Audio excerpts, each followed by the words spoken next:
কেমন আছেন? আশা করি সকলেই ভালো আছেন। এসএসসিপি ওয়েব ডিজাইনের পক্ষ থেকে আপনাদের সবাইকে স্বাগত জানাচ্ছি আজকের বাংলা ভিডিও টিউটোরিয়ালে। তো ভিউয়ার্স, গত ভিডিও টিউটোরিয়ালে আমরা ইনলাইন সিএসএস সম্পর্কে জেনেছিলাম। তো আজকের ভিডিও টিউটোরিয়ালে আমরা ইন্টারনাল সিএসএস সম্পর্কে জানবো, যে কিভাবে ইন্টারনালি সিএসএস ব্যবহার করতে হয়।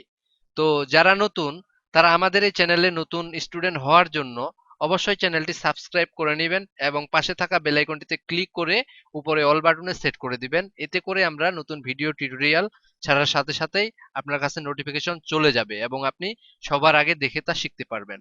এর আগে আমরা আমাদের চ্যানেলে মূলত 20টি ভিডিও আপলোড করেছি। আশা করি আপনারা সেই ভিডিওগুলো দেখেছেন এবং বাসায় ভালোভাবে প্র্যাকটিস করেছেন। তো নতুনদের উদ্দেশ্যে আমি আমার ইউটিউব চ্যানেলে প্রবেশ করতে চাই। তো এটি হচ্ছে আমার YouTube channel SSCP web design. নতুনরা কি করে, ডাইরেক্ট এই ভিডিওতে ক্লিক করে, করার পরে এই ভিডিওতে যে ভিডিওগুলো আমরা পাবলিশ করেছি এখানে এসে তারা সিরিয়াল মেনটেন না করে একটার পরে একটা ভিডিও না দেখে যেটার টাইটেল তাদেরকে ভালো লাগে সেটাই তারা দেখে। তো আমি নতুনদেরকে রেকমেন্ড করব যে আপনারা এইভাবে ভিডিও টিউটোরিয়াল দেখলে ওয়েব ডিজাইন শিখতে পারবেন না। যে কোনো চ্যানেলের ধারাবাহিক টিউটোরিয়াল দেখার জন্য অবশ্যই আপনাকে সেই চ্যানেলের প্লেলিস্ট ওপেন করতে হবে। এই প্লেলিস্টে মূলত আমরা 4টি প্লেলিস্ট দেখতে পাচ্ছি এখানে আমরা। তো প্রথম যে আমাদের প্লেলিস্টটি রয়েছে সেটি হচ্ছে যে ওয়েব ডিজাইন বাংলা ফুল টিউটোরিয়াল। তো এখানে 20টি ভিডিও টিউটোরিয়াল। এই ভিডিও টিউটোরিয়ালের সংখ্যা হচ্ছে যে আমরা আমাদের চ্যানেলে টোটাল 20টি ভিডিও আপলোড করেছি। এই টোটাল ভিডিওগুলো এখানে রয়েছে।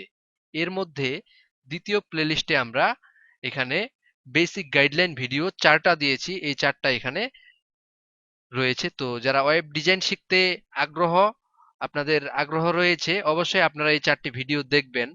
দেন আপনারা এই স্টার্ট হেয়ার ফার্স্ট স্টেপ এই প্লেলিস্টটি দেখবেন।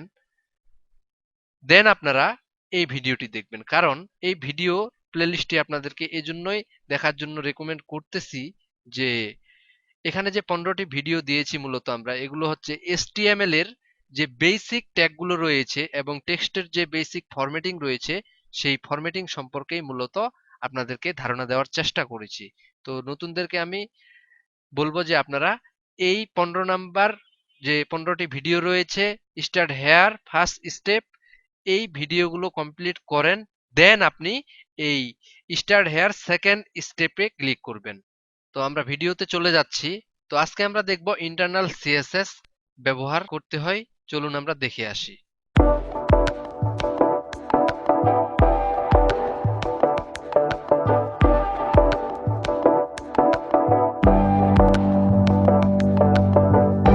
তো ইন্টারনাল সিএসএস ব্যবহার করার জন্য আমাদের নোটপ্যাড প্লাস প্লাস ওপেন করতে হবে। এখানে আমাদের আগে থাকতেই কিছু কোড লেখা রয়েছে।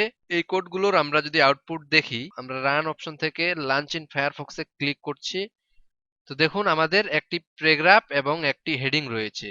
তো আমরা ইন্টারনাল সিএসএস দেওয়ার জন্য যে রুলস রয়েছে সেটি হচ্ছে যে হেডিং এর মাঝে আমাদেরকে ইন্টারনাল সিএসএস ব্যবহার করতে হবে। তো হেডিং এর মাঝে ইন্টারনাল সিএসএস ব্যবহার করার জন্য আমরা এখানে ইন্টার প্রেস করে ফাঁকা জায়গা তৈরি করে নিলাম। এখানে আমাদের স্টাইল নামক একটি ট্যাগ রয়েছে, ডাবল ট্যাগ।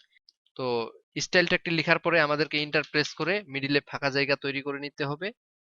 তো এর আগে আমরা যখন ইনলাইন সিএসএস দেওয়া শিখেছিলাম তখন কিন্তু আমরা এই প্যারাগ্রাফের মাঝে আমাদের সিএসএস এর প্রপার্টি ব্যবহার করেছি, বিধায় কিন্তু এই প্যারাগ্রাফটি বোল্ড এবং কালার চেঞ্জ হয়েছিল।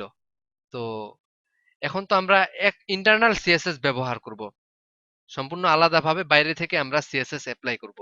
তো এখন তো আমাদের ডাইরেক্ট প্যারাগ্রাফের ভিতরে আমরা দিচ্ছি না, তাহলে কিভাবে আমাদের এই প্যারাগ্রাফ বা হেডিংকে সিলেক্ট করতে হবে? তো ধরুন আমরা প্যারাগ্রাফকে যদি স্টাইল দিতে চাই তাহলে আমাদের এই পিটাকে এখানে লিখতে হবে। তো আমরা পি লিখছি, লিখার পরে সেকেন্ড ব্র্যাকেট অথবা কার্লি ব্রেসেস ব্যবহার করছি। তো এটা আমরা ইন্টার প্রেস করে নিচে নামিয়ে দিয়ে এখানে সৌন্দর্যের জন্য ট্যাব চাপতেছি। ট্যাব চাপার পরেই কিন্তু আমরা এখানে এই প্যারাগ্রাফের স্টাইল দিতে পারি। তো এখানে যদি আমরা ফন্ট ওয়েট বোল্ড দেই, তো আমরা ফন্ট ওয়েট বোল্ড করলাম।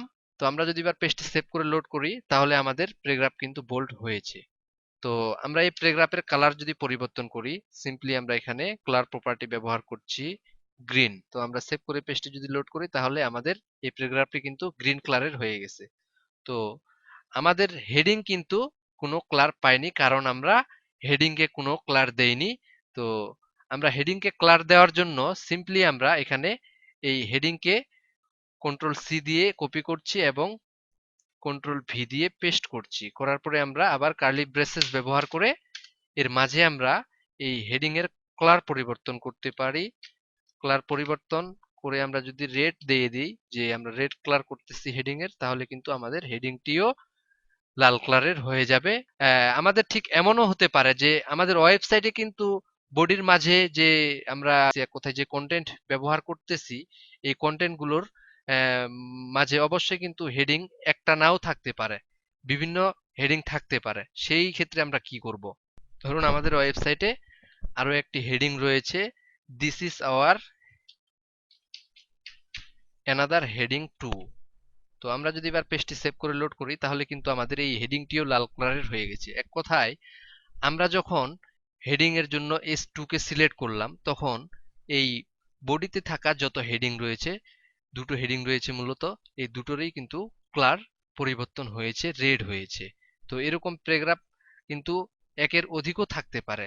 সেই ক্ষেত্রে কিন্তু যত প্যারাগ্রাফ থাকবে সেই সকল প্যারাগ্রাফে কিন্তু আমরা যে স্টাইল দিব পিকে, সেই স্টাইলটা পেয়ে যাবে। তো আশা করি আপনারা বিষয়টি বুঝতে পেরেছেন যে আসলে ইন্টারনাল সিএসএস কিভাবে ব্যবহার করতে হয়।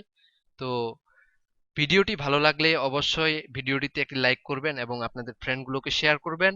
আর যারা নতুন তারা অবশ্যই চ্যানেলটি সাবস্ক্রাইব করে পাশে থাকা বেল আইকনটিতে ক্লিক করবেন। তো গত ভিডিও টিউটোরিয়ালে আমরা ইনলাইন সিএসএস দেখলাম, আজকে আমরা দেখলাম ইন্টারনাল সিএসএস, এবং আগামী টিউটোরিয়ালে আমরা এক্সটার্নাল সিএসএস দেওয়া শিখব, যে সম্পূর্ণ আলাদা একটি পেজে আমরা সিএসএস ব্যবহার করে এই এইচটিএমএল ওয়েব পেজকে আমরা স্টাইল দিব। তো আগামী ভিডিও টিউটোরিয়ালের আমন্ত্রণ জানিয়ে আজকের পর্ব এখানেই ইতি টানছি। ভালো থাকবেন, সুস্থ থাকবেন।